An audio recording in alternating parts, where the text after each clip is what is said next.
आज की इस एपिसोड में हम बात करेंगे कायनात की कक्षाओं के बारे में।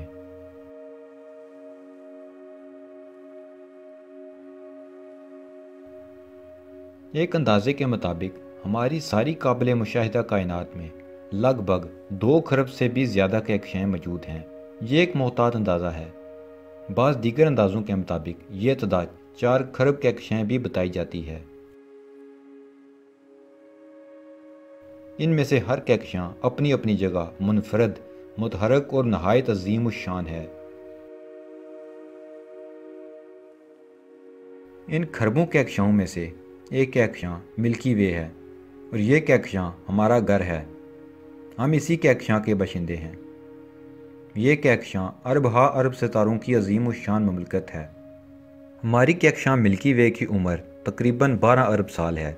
ये एक अजीम शान डिस्क की मानद है जिसके स्पाइरल द्योहेकल बाजू हैं और डिस्क के बीचों बीच एक ब्लज सा मौजूद है। ये उन अरबों खरबों कक्षाओं में से सिर्फ एक है जो हमारी कायनात में मौजूद हैं।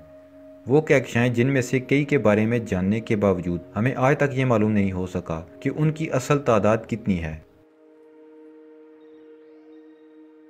हर कक्षा दरअसल सितारों का मजमुआ होती है। एक औसत कक्षा में लगभग 1 खरब से ज़ायद सितारे होते हैं। ये सितारों का ज़चा खाना और कब्रिस्तान दोनों ही होती है। ये एक ऐसी जगह है जहाँ सितारे बनते हैं, पैदा होते हैं, परवान चढ़ते हैं और मर जाते हैं। सितारे किसी कक्षा के उस हिस्से में बनते हैं जहाँ डस्ट और गैस के अजीम शान बादल मौजूद होते हैं जिन्हें नेबुलाई कहते हैं। हमारी कक्षा में भी अरब सितारे हैं और इनमें से अक्सरियत के सियारे और चांद भी हैं। यानी हमारे निज़ाम शमसी जैसे अरबों दूसरे निज़ाम शमसी सिर्फ इसी एक कक्षा में मौजूद हैं। तो फिर पूरी कायनात का क्या आलम होगा। 1 सदी पहले ही की बात है जब हम सिर्फ मिल्की वे कक्षा ही को सारी की सारी कायनात समझते थे। साइंसदानों ने इसका नाम जजीरा कायनात रखा हुआ था। इनके मुताबिक कोई दूसरी कक्षा वजूद ही नहीं रखती थी। 1924 में एडविन हबल की दरियाफ्त ने हर चीज़ बदल कर रख दी। हबल उस वक्त की जदीद तरीन दूरबीन से खलाए बसीत का मुशाहिदा कर रहा था। इस दूरबीन के आने का कुतर 100 इंच था और ये अमरीकी शहर लॉस एंजलिस के नज़दीक माउंट विल्सन पर एक रस्तगाह में नस्ब थी। इसने खला में दूर, बहुत ही दूर रोशनी के धुंधले से गोले देखे। वो समझ गया कि ये कोई सितारे नहीं, हमारी कक्षा से बहुत ज़्यादा फासले पर ये तो सितारों की पूरी बस्तियाँ थीं। नाज़रीन, कक्षाओं की मुख्तलिफ़ किस्में होती हैं जिन्हें उनकी साख के एतबार से नाम दिए जाते हैं, जैसे कि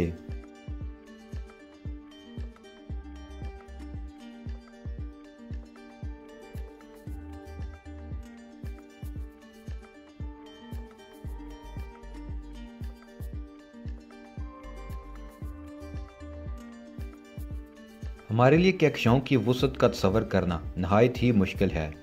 ज़मीन पर हम फासला मीलों में तय करते हैं मगर खला में फ़ासला नूरी साल में नापा जाता है। रोशनी जो फ़ासला 1 साल में तय करती है वो एक नूरी साल कहलाता है।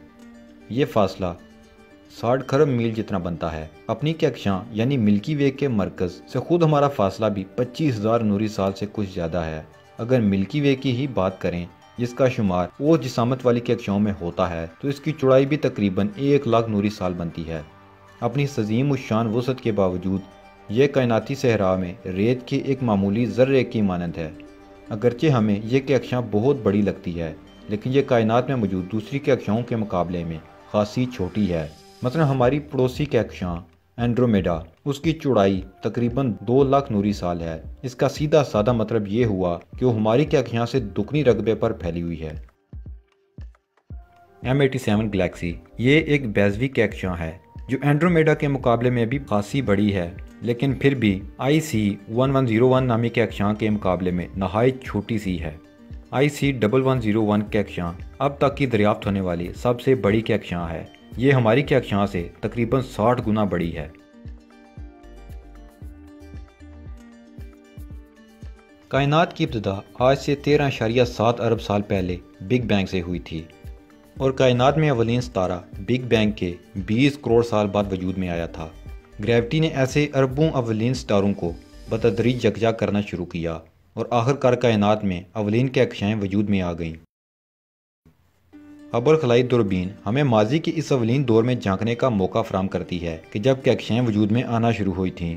तारों की रोशनी जो हम देखते हैं वो दरअसल उनका सितारों का माजी होता है। वो हमसे जितने नूरी साल दूर होंगे, आज की तारीख में उनसे हम तक पहुंचने वाली रोशनी उतने ही साल पहले की होगी, और वो रोशनी हमें उन सितारों की इतने ही कदीम माजी की खबर दे रही होगी।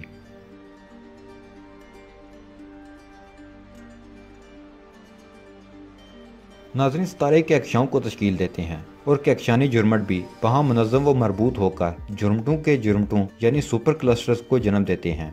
और ये सुपर क्लस्टर्स हमारी काबिल मुशाहिदा कायनात में सबसे बड़ी साख्तें हैं। अगरचे कक्षाएँ एक दूसरे से मुख्तलिफ लगती हैं, मगर इन सब की एक कदर मुश्तरक है।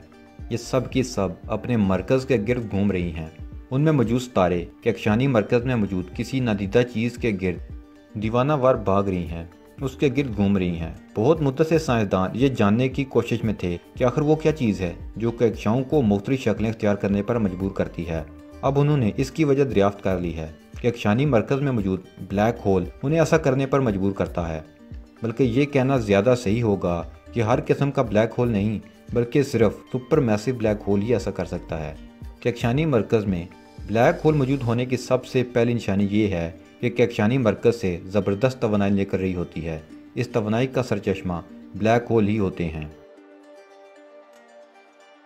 माहिरीन फल्कियात मालूम कर चुके हैं कि ब्लैक होल्स कक्षाओं के मरकज़ में वाक़या होते हैं, और इन्हीं की बदौलत मरकज़ से करीब सितारे इस कदर तेज़ रफ्तारी से चक्कर काट रहे होते हैं। मगर फिर भी ये इस कदर ताकतवर नहीं होते कि कक्षाओं के सारे सितारों को आपस में जोड़ कर रखें। और ये राज उस वक्त तक नहीं खुला था जब तक एक साइंसदान ने यह ख्याल पेश नहीं किया। ज़रूर कोई ना कोई चीज़ ऐसी है जिसे हम अब तक नहीं जानते, मगर वो अपना काम कर रही है। ये स्विट्ज़रलैंड का फल्कियात दान था। उसने 1930 के अशरे में इस नुक्ते पर गौर शुरू किया कि आखिर कक्षाएँ ग्रुपों की शक्ल में क्यों हैं। काबिल मुशाहिदा मादे और तवानाई की बुनियाद पर उसने हिसाब लगाया तो अंदाज़ा हुआ कि ये मादा इतनी कशिश शक्ल पैदा ही नहीं कर सकता कि जो इन कक्षाओं को एक दूसरे से बांध कर रख सके। अगर यह मादा सिर्फ इतना ही है कि जितना हम देख सकते हैं, तो फिर कक्षाओं को एक दूसरे से दूर भागना चाहिए था, लेकिन ऐसा बिल्कुल भी नहीं है। यकीनन कोई ना कोई चीज़ ऐसी ज़रूर थी जो हर कक्षा में अरबों सितारों को और हर कक्षानी जुर्मट में दर्जनों बल्कि सैकड़ों कक्षाओं को एक साथ रखे हुए थी। और ये कुव्वत शकल नहीं हो सकती, क्योंकि काबिल मुशाहिदा मादा इतनी कुव्वत शकल पैदा करने के काबिल ही नहीं था। लिहाजा उसने नतीजा खुश किया कि ज़रूर कोई ऐसी चीज़ मौजूद है जिसे हमने अब तक नहीं देखा और ना ही किसी ने अभी तक उसके बारे में सोचा है। इस नादीदा और पुरअसरार चीज़ को उसने तारीक मादा ब्लैक मैटर का नाम दिया।